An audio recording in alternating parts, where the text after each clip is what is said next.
지난 일부에 이어 악한 영적 존재가 실제로 있다는 주장은 다음과 같은 사실에 의해서 뒷받침된다고 아마 주장할 것입니다. 이사야에 나오는 루시퍼, 그리고 창세기 6장 2절에 나오는 하나님의 아들들이 관한 언급, 그리고 베드로후서 2장 4절에 범죄한 천사들이라는 이 표현과 유다서 6절에 자기 처소를 떠난 천사들에 대한 언급이 있다는 사실, 그리고 베드로전서 3장 19절에 그 옥에 있는 영들이라는 표현이 나옵니다. 그리고 마지막으로 다뤄볼 부분이 예수께서 귀신 들린 자를 쫓아내고 병자를 고치셨다는 기록이 복음서에 있다는 사실입니다. 그래서 이것으로 볼 때에 악한 영자들, 악한 존재들이 분명히 있지 않느냐, 이렇게 주장을 하고 있습니다. 그러면 우리가 이 5가지 사실에 대해서 하나씩 차례대로 살펴보기를 바랍니다. 첫째, 루시퍼에 대하여, 루시퍼라는 이름은 성경에 딱 한 번 나옵니다. 그것도 일부 성서 번역판들에만 루시퍼라는 이 명사로 나옵니다. 예를 들어서 한글 킹 제임스 역을 보게 되면 그 이사야 14장 12절이 이렇게 번역이 되어 있습니다. 오 루시퍼 아침의 아들이여 어찌하여 네가 하늘에서 떨어지는가. 자, 여기서 루시퍼로 번역된 히브리 단어는 번역하면 빛나는 자를 뜻합니다. 70인 역에서는 새벽을 불러오는 자라는 뜻을 지닌 그리스 단어를 사용했습니다. 따라서 일부 번역판들에는 새벽별 혹은 샛별로 번역이 되어 있습니다. 하지만 제롬이 번역한 라틴어 불가타 역에서는 루시페르라는 단어를 사용했으며 그로 인해 가지고 다른 여러 가지 성서 번역판에 루시퍼라는 단어가 등장하게 됐습니다. 자, 이 빛나는 자 혹은 루시퍼라는 표현은 이사야가 예언을 하는 도중에 바빌론 왕에 대한 조롱하는 노래를 부르도록 이스라엘 백성에게 명령한 말 가운데에 언급이 됩니다. 따라서 이 말은 바벨론 왕조에 적용되는 풍자적인 노래라고 봅니다. 이 빛나는 자라고 칭찬한 듯한 이 표현은 사실은 영적 존재자를 의미하는 것이 아니고 사람을 가리키고 있습니다. 자, 그것은 이사야 14장 15절과 16절에서도 확인될 수 있는데 거기 보면 이렇게 돼 있죠. 개정역에 그러나 이제 네가 서울 곧 구덩이 맨 밑에 떨어짐을 당하리로다. 자, 여기서 나오는 서울은 인간의 무덤을 가리키는 거죠. 근데 어떻게 타락한 천사가 인간이 죽어가는 무덤에 있다고 표현이 되겠습니까? 더욱이 루시퍼가 그러한 처지에 들어가는 것을 보는 자들은 이렇게 질문합니다. 이 사람이 땅을 진동시키며 열국을 놀라게 하던 자가 아니냐? 이런 말씀을 볼 때 루시퍼는 영적 존재가 아닌 인간을 가리키는 것이 분명해 보입니다. 그러면 이처럼 칭송의 의미를 지닌 칭호를 바벨론 왕조에 부여한 이유가 무엇일까요? 저도 그 점이 궁금합니다. 바벨론 왕은 그가 몰락한 후에야 비로소 빛나는 자라는 이런 조소적인 칭호를 받았다는 점을 우리가 이해해야 됩니다. 이사야 14장 3절에서 그 사실을 우리가 알 수 있습니다. 거기 보면 이렇게 되어 있죠. 여호와께서 너를 슬픔과 공고와 및 네가 수고하는 고역에서 놓으시고 안식을 주시는 날에. 그러니까 이 표현을 보면 유대인들이 바벨론의 포로에서부터 해방되고 나서라는 사실을 알 수 있습니다. 그러니까 이제 바빌론이 멸망되어 버렸으니까 이때까지 당했던 그 바벨론에서의 포로 생활을 이제 바벨론 왕들을 그런 식으로 좀 높여주는 척하면서 조소를 보냄으로써 마치 그 노래하듯이 풍자한 것입니다. 이 바벨론 왕들은 교만하여 자신들을 주위 사람들보다 높은 위치로 높였죠. 그 왕조의 오만함이 너무 크다는 사실을 성서에서 이렇게 묘사하고 있습니다. 이사야 14장 13절과 14절에 보면 내가 하늘에 올라 제일 후반부에 보세요. 그리고 지극히 높은 이와 같아지리라 이런 표현이 있죠. 그러니까 이게 느부갓네살 이하 바벨론 왕들이 얼마나 그 열국을 포로로 하고서 자기의 그 높아짐을 표현했는가를 알 수 있습니다. 그런데 성경 우리가 민수기에 보면 다윗 왕조를 또 별로 나타냅니다. 그러니까 높이 자정한다는 그런 의미가 들어있죠. 그러니까 이 다윗 이래로 솔로몬이나 그 이래 이 왕들을 별로 표시하고 이 별들이 시온산에서 통치한 것으로 묘사하고 있는데 솔로몬이 이 예루살렘 성전을 건축한 후에 이 시온이라는 이름이 원래 산의 이름이지만 그 도시 전체를 가리키는 말이 되었습니다. 율법 계약 아래서 모든 이스라엘 남자들은 1년에 3번씩 시온으로 여행해야 될 의무가 있었습니다. 따라서 시온은 그 모임의 산으로 불리게 됐죠. 자, 느부갓네살은 유대 왕들을 이제 굴복시키고 그들을 그 산에서 이제 제거하기로 결심함으로써 자신을 그 별들 위에 더 높일 의향이 있음을 선포하고 있는 것입니다. 자, 느부갓네살은 그 별에 대해서 승리를 거두게 해주신 것이 하나님인데도 불구하고 그 영예를 하나님께 돌리지 않고 오만하게도 자신을 하나님 위치에 올려놓은 것입니다. 따라서 이 바빌론 왕조가 빛나는 자라고 일컬어지는 것은 하나의 조롱이죠. 그 왕조가 멸망된 후에 그렇게 말한 것입니다. 루시퍼에 대한 이 잘못된 이해는 사실 중세 신학자인 오리게네스나 토마스 아퀴나스 같은 신학자들의 그 추측에서 비롯된 것입니다. 그래서 목회자 여러분은 이 루시퍼를 천사로 잘못 이해한 것을 바로 잡으시면 될 것입니다. 그러면 유다서의 자기 처소를 떠난 천사들은 누구를 가리키죠? 사도들의 편지는 일반적인 근면이나 훈계를 위해서 보내는 것이 아닙니다. 우리가 그 유다서와 베드로후서를 지금 다루려는데 그것은 대부분의 이제 편지들은 그 공동체에서 일어나는 어떤 문제점과 관련을 해가지고 해결책을 제시하는 것으로 구성이 되어 있습니다. 유다서 역시 그러한 관점에서 읽혀져야 됩니다. 베드로후서 2장도 유다서와 내용이 거의 같습니다. 표현만 약간 다를 뿐이죠. 따라서 베드로후서에 나오는 범죄한 천사들 또는 유다서에 나오는 자기 지위를 지키지 아니하고 자기 처소를 떠난 천사들이라는 이 표현에서 우리가 알아봐야 할 내용은 이 표현이 어디에서 나왔는가? 또 이것이 사실이기 때문에 인용이 되었는가? 또 창세기 6장 2절과 관련해서 하나님의 아들들이 천사들을 의미하고 있는가? 수에 보면 마치 연계된 것처럼 표현이 되어 있습니다. 그래서 우리가 이 사실들에 대해서 정확하게 조명함으로써 과연 영적 존재자들이 범죄하여서 묘사된 것처럼 타타루스라는 감옥에 gat혀 있는가라는 것을 이해하게 될 것입니다.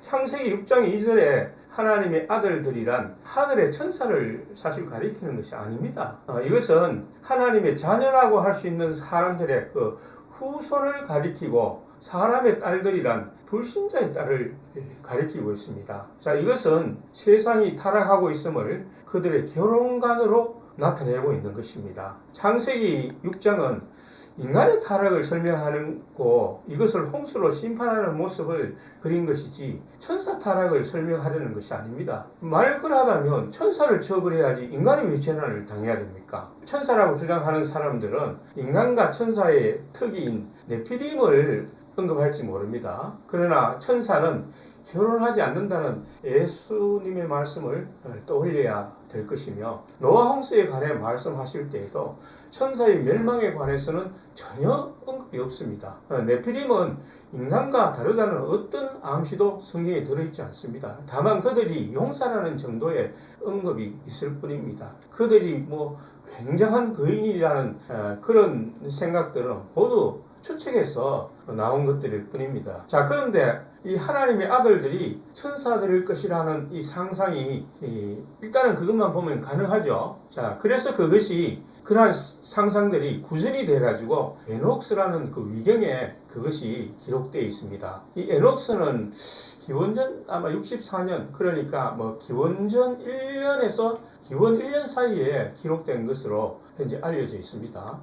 거기 보면 이제 천사 수백 명이 지상에 내려와서 인간의 딸들과 성관계를 가졌다는 이야기는 이 천사들을 남성으로 보고 있다는 가부장 중심의 생각에서 비롯된 것입니다. 그리하여 1세기 그리스도인 공동체에 그 에녹스의 내용을 가르치는 거짓 선생들이 들어왔습니다. 이 사실을 유다서에서 설명하고 있는데 그 표현을 보면 이렇게 되어 있어요. 가만히 들어온 사람, 그리고 베드로후서에는 거짓 선생들, 거짓 교사들 이라는 표현을 하고 있습니다. 이들은 공동체 내에서 에녹스의 내용을 근거로 사람들을 가르치고 이렇게 금전적 이득을 취한 그런 사람들입니다. 그리하여 그들은 에녹스에 나오는 이 부도덕한 천사와 인간의 관계를 그럴듯하게 이야기함으로써 신자들의 마음을 도덕적 해이 상태로 만들고 예수 그리스도의 구주되심을 부인하게 되는 결과를 가져다 준 것이죠. 자, 따라서 유다는 그들의 문제점이 무엇인지를 파악하고 그 가르침이 잘못됐다는 것을 논증하지 않으면 안 되겠습니다.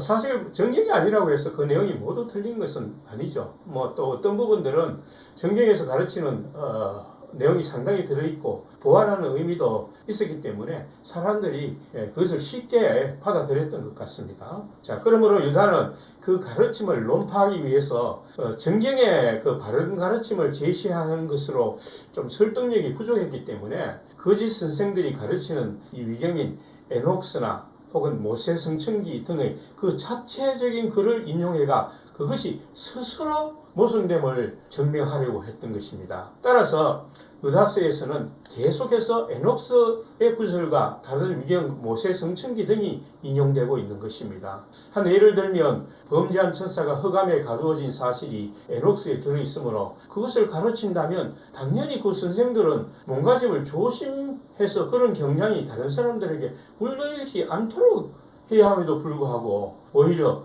그와 같이 육체를 더럽히며 권위를 업신여기며 영광을 비방하였다는 이 내용이 유다서에 기록되어 있죠. 또한 후반부에 보면 모세 성천기가 인용되어 있는데 그들이 그와 같은 위경에도 천사장 미카엘이 마귀를 비방하지 않았거늘 어떻게 저희들, 그러니까 거짓 선생들이 권위를 업신여기며 영광을 비방하는가 하는 점을 이야기하고 있습니다. 그러니까 그들이 가르치는 것 자체가 그들의 행동하고 스스로 모순이 된다는 것을 말하고 있는 거죠.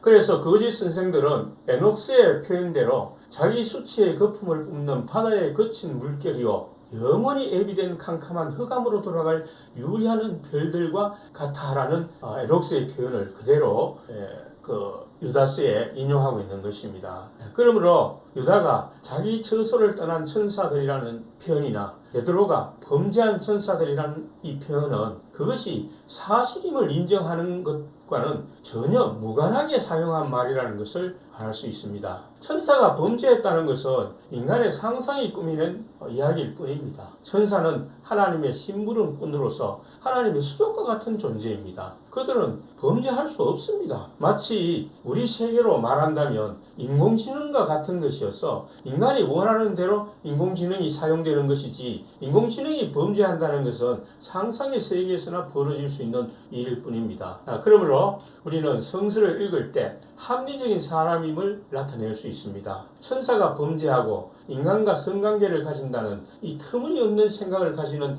비합리적인 사람이 되어서는 안 되겠다고 생각하는 바입니다. 자, 그 다음에 우리가 알아볼 내용은 베드로전서 3장 19절에 나오는 옥에 있는 영들이라는 이 표현입니다. 자, 이 구절과 그 다음에 계속해서 이어지는 내용들은 우리가 객관적으로 그것을 이해하려면 반드시 막힙니다. 이해가 안 돼요. 자, 왜냐하면 이러한 사실은 다른 복음서나 사도의 서신 어디에도 근거를 찾을 수 없기 때문입니다. 따라서 성서학자들이 학문으로 이 내용을 파악하기란 불가능합니다. 이 말씀은 베드로 자신의 그 경험을 영적으로 표현한 내용입니다. 자, 3장 18절부터 22절까지 먼저 한번 읽어보도록 하겠습니다. 그리스도께서는 몸으로는 죽으셨지만 영적으로는 다시 사셨습니다. 그리하여 그리스도께서는 갇혀있는 영혼들에게도 가셔서 깊은 소식을 선포하셨습니다. 그들은 옛날에 노아가 방주를 만들었을 때 하나님께서 오래 참고 기다리셨지만 끝내 순종하지 않던 자들입니다. 그 방주에 들어가 물에 빠지지 않고 구원을 받은 사람은 겨우 8사람뿐이었습니다. 그것은 오늘날 여러분에게 구원을 가져다 주는 세례를 미리 보여준 것입니다. 세례는 몸에서 더러운 때를 벗기는 것이 아니라 깨끗한 양심으로 살겠다고 하나님께 서약을 하는 것이며 예수 그리스도의 부활로서 이루어지는 것입니다. 베드로는 객관적으로 입증할 수 있는 사실을 말하는 것이 아니고 자신의 주관적인 경험을 믿음으로 표현하고 있는 것입니다. 자, 여기서 육체로는 죽임을 당하시고 영으로는 살리심을 받으셨으니, 자, 이 표현을 보면 개정과 세번역은 영으로 살리심을 받았다고 했기 때문에 앞에 나오는 육체와 대비해서 천사와 같은 영적 존재자를 말하는 것이라고 생각할 수 있습니다. 그러나 공동번역에 보면 몸으로는 죽으셨지만 영적으로는 다시 사셨습니다. 이것은 그리스도께서 비록 죽임을 당하셨으나 여전히 우리의 그 정신 가운데 살아계신다는 뜻을 함의한다고 볼 수 있습니다.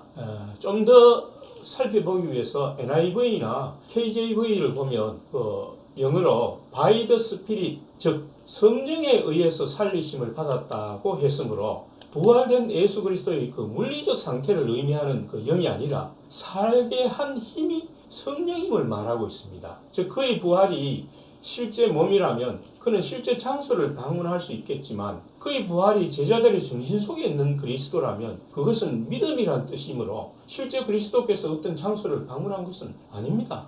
그러므로 옥에 있는 영들을 방문했다는 것은 실제 옥을 방문한 것이 아니라 어떤 상황을 베드로의 믿음으로 표현한 것이라 볼 수 있습니다.